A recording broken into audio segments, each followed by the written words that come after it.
This is the Big O Show. This is the Big O Show. Oh, have you ever seen Dressed to Kill with Angie Dickinson back in the day and Michael Caine? Have not seen that I'm one. going to say no. Huh? Have not seen that one. I watched eight movies to and from London, and one of them was a very old movie, a classic that I'd always heard about but never seen. It's called Citizen Kane. Oh, yeah, dude, of course. Are you kidding I've me? never seen Citizen Kane. You waited till your, 50th year on this earth to watch Citizen Kane?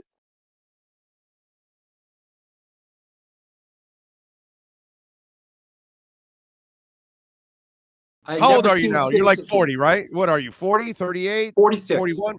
You're really, dude? Well, I didn't think you were that old. Okay. Oh, okay.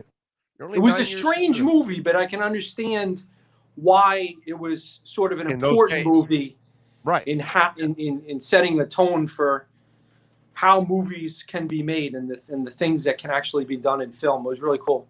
Yeah. No, Citizen Kane is a classic. Yeah. So if you ever get a chance, watch Dressed to Kill with Angie Dickinson and Michael Caine. It's actually a really good movie back in the day, and it's an incredibly hot scene at the beginning to start the movie. So I just wanted to prepare you that you're gonna go, wow, okay, it's different. All right, so let's start off. I've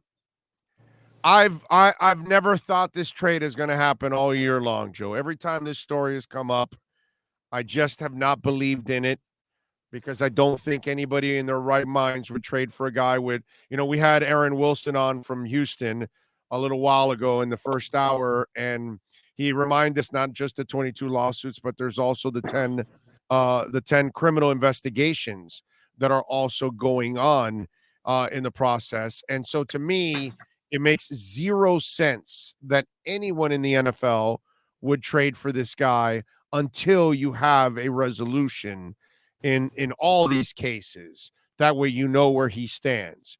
So first of all, how are you viewing this? Do you think this is a possibility, or do you think, like I do, that there's no way anybody in their right mind is trading for this guy right now? I don't think that we can eliminate the possibility that the Dolphins will try to acquire Deshaun Watson, because we don't know exactly how important this acquisition is to owner Stephen Ross. If owner Stephen Ross has decided, much the same way he decides, I'm going to build this incredible building in New York, if he's decided Deshaun Watson is the object of my affection, I'm 81 years old, I'm tired of not having an elite upper echelon quarterback, I don't care what it takes, Chris Grier, if you want to keep your job, you're going to go get this guy. Now, can we suggest that that's an impossible, implausible scenario? No. And so that's why I don't think we can eliminate the possibility that it could still happen. Okay, what's your gut tell you? I want you to put your cojones on the line, because my cojones say no shot it happens. So what's your gut tell you is what I want to know, because you're around the situation. You call people, you talk to people around the league. I know you're well connected. So what's your gut tell you when it's all said and done? My gut tells me that if the Dolphins are to acquire Deshaun Watson, it's more likely to occur after the season than before the trading deadline. I do agree with that notion that it's certainly in the Dolphins' best interest, if at all possible, to delay this potential acquisition. Now, of course, you don't want to lose them. What if some other team is actually able to come forward with a package, Philadelphia, Carolina, etc.? I don't think that the Dolphins necessarily need to bid against themselves in the way some have felt they have done in some past transactions. If, in fact, they are the only team that Deshaun Watson will play for, then that should create some leverage for the Dolphins. You see these NBA players saying that they refuse to play for any team but this team. Trade me here. And usually the team that's dealing away the superstar doesn't get robbed. And so there's no reason for the Dolphins to give away 3 first-rounders, 2 second-rounders. I don't think that they should feel held hostage in any way. Houston is the team with the problem. They're the one with a guy on their roster who they're paying, who's not even playing, who is facing 22 accusations. So let me ask you, and that, okay, so this is the part now that you and I have been in this business in a long time, and we've had plenty of people lie to us or mislead us or whatever. And so there's this cynical part in us.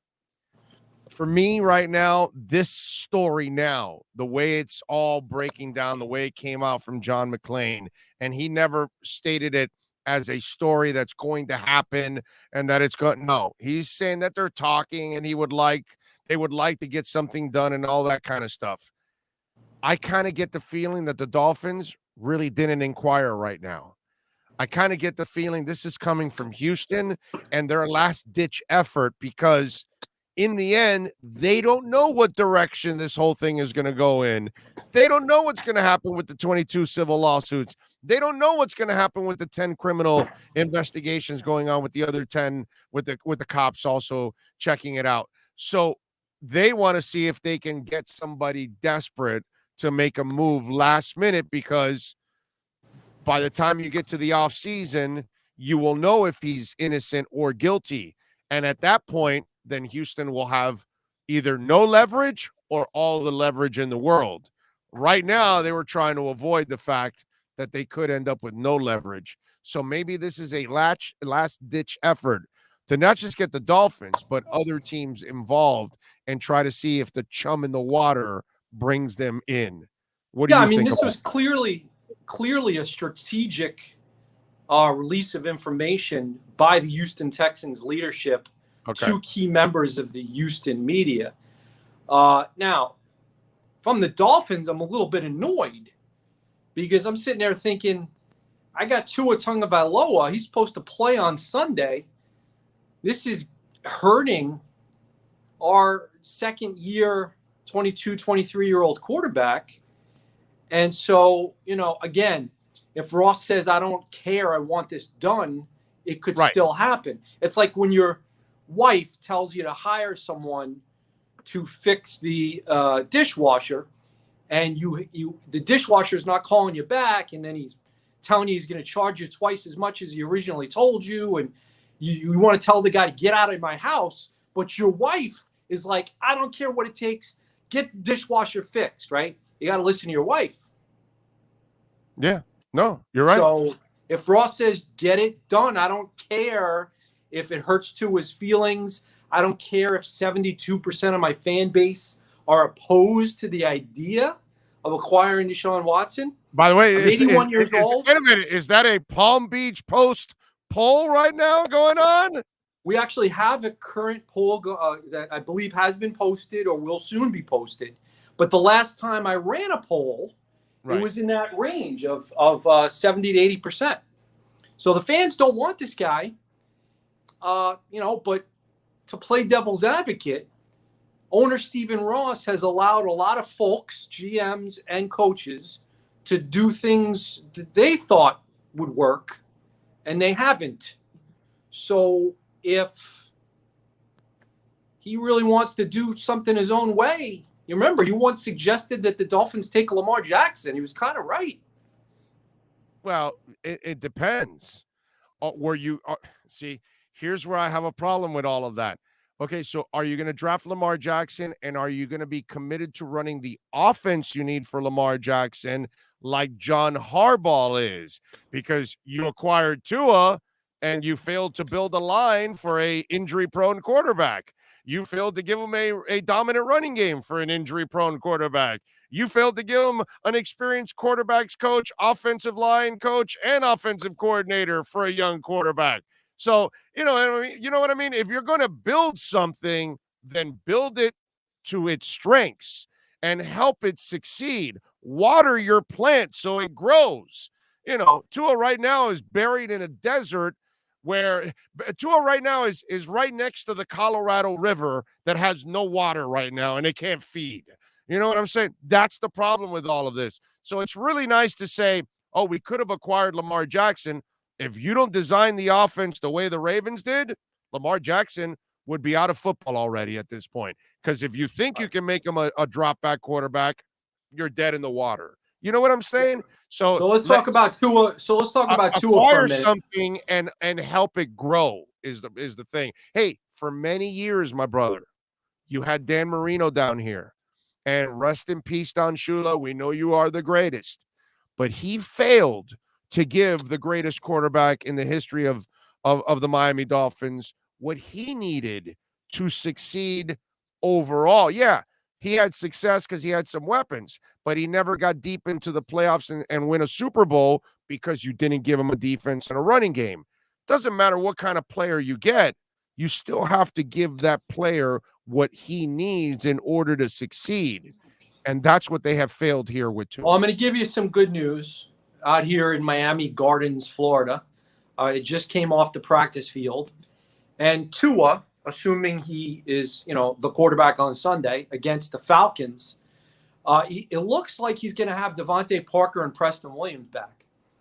And it also looks like he's got a better chance to get more snaps because it looks like Xavier Howard and Byron Jones have a good chance to come back. So 4 key Dolphins all running around pretty good out there on the practice fields.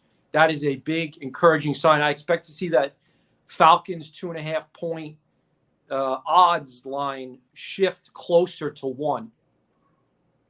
In other words, hurry up and take the Dolphins right now so you can get a deal. Get the 2.5. Yeah, get the 2.5 right now, baby. Because the boys might be coming 24-21 back. for the Dolphins. That's my pick for this week. And by the way, you touched on something that I touched on the show. And then and it's like a 2-part thing that I want to bring to you. One, you are so correct that by this coming out again, even if it's not the Dolphins, what's Tua and his agent thinking at this point? You know what I mean? It's like, yo, what the F is going on? You guys don't give us a line. You don't give us a running game. You don't this, that. And now you're also getting rid of us. You know what I mean? And so it kind of strains the relationship. And if you're Tua, you're wondering, are you really behind me or not? Or what the hell is going on? And then the other thing that when you think about all of this, and this is for you now, since you're on the beat all the time, I would imagine that these guys could easily come out and say, we haven't contacted Houston at all. But the problem is, and that's why I'm going to follow up, they can't tell you that because then every rumor that comes out, you're going to want some kind of a response to it. So they don't want to respond to every rumor. And we've talked about this. I disagree. I think that they can tell us or not tell us anything they want. If they really have no interest in acquiring Deshaun Watson prior to the trade deadline, and they're going to stick with Tua for the whole year, it's my opinion that they should either publicly say it or at least let us know privately so we can report that. That's my opinion. That's their choice. That's their choice. Dude, but that's so snakish on your part. You're setting them up on there. Well, if they tell us that he's their quarterback for the year, then you know what your effing stories are going to be. Well, they've said he's the quarterback for the year, but in the offseason, they could still revisit it. That's my point. Yeah, if but who are you trying to, Joe, who are you trying to support? It's not about Joe Schad. It's about Tua Tagovailoa and the players in the locker room. If you want Tua to know that you're not acquiring Deshaun Watson, it's not good enough to tell him. You got to get that information out publicly.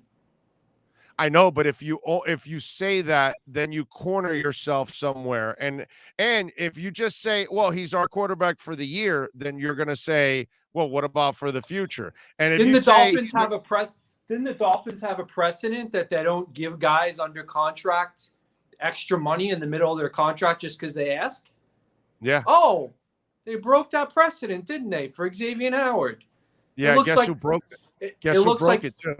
It looks like every situation is unique. Yeah, guess who broke that one too?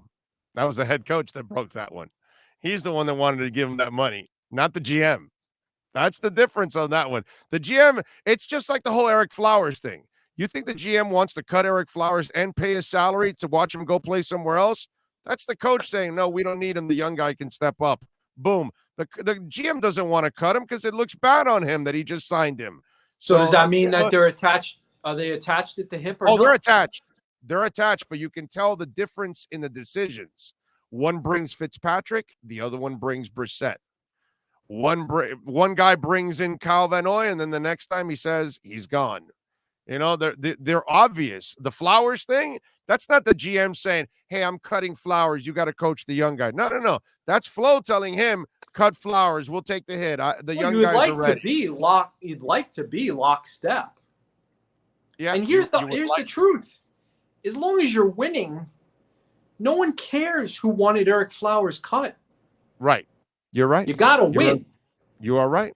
You are right. All that matters is winning. These guys want to be judged on wins and losses. Yeah. They always say things like, you guys don't have all the information. You guys don't know everything that happens behind the scenes. You guys don't get to watch all of practice. Well, okay. So we're going to judge you based on what we see and what we think and what you tell us or don't, often not. Right. And the bottom line is when you're 1-5, you're going to get ripped. Right. Yeah. And I think they understand that. And that's why the GM brings in Chan Gailey, because of the prior history with Chan Gailey and the Dolphins, because he knows him. And it wasn't like Chan was in New England. And then the other guy has his differences. And so now he creates his own offensive coordinators. And so it's not that they're not on the same page. It's just that one guy has a lot of power and a lot of influence. And I think that's where Chris Grier is getting burned a little bit. He might have given his coach a little bit too much power and too much influence in all of this. And they're going to both go down together when it's all said and done. I don't know for sure. They're either both going to Flores has a longer together, leash. or they're both going to fail together. That's what I think. I think Flores has a longer leash. That's what common sense tells you. But if the owner knows who's making the decisions behind the scenes, you know what I'm saying? Then he knows that Flo is just at fault, as anybody else for a lot of things going on. All right, so what do you got this weekend, my brother? If the players are back, what's the prediction? Yeah, 24 for the Dolphins, 21 for the Falcons. I was a little off on my prediction last week. I had the prediction I made with you was Dolphins by 2 touchdowns. That was inaccurate. Yeah. Hey, man, we both got to lay on the sword on that one, bro. You know, it was just one of those. What the hell are you going to do, man? Crazy stuff. All right, what are you working on the Palm Beach Post so folks can check you out, my friend? Well, certainly the Deshaun Watson saga. We'll try to cover it from every angle and dive into what it means for Tua, what it means for the fans. We'll see. Should they do it? What are the implications? Check us out on the PalmBeachPost.com. And follow him on Twitter, more importantly, at Schad Joe. Stay in touch with everything going on. Joe, love you, brother. Great stuff. Appreciate you. Have a great weekend. Yeah, take care. You got it. There you go. Joe Schad, man. Good stuff as always. Strong. Bringing it every single time.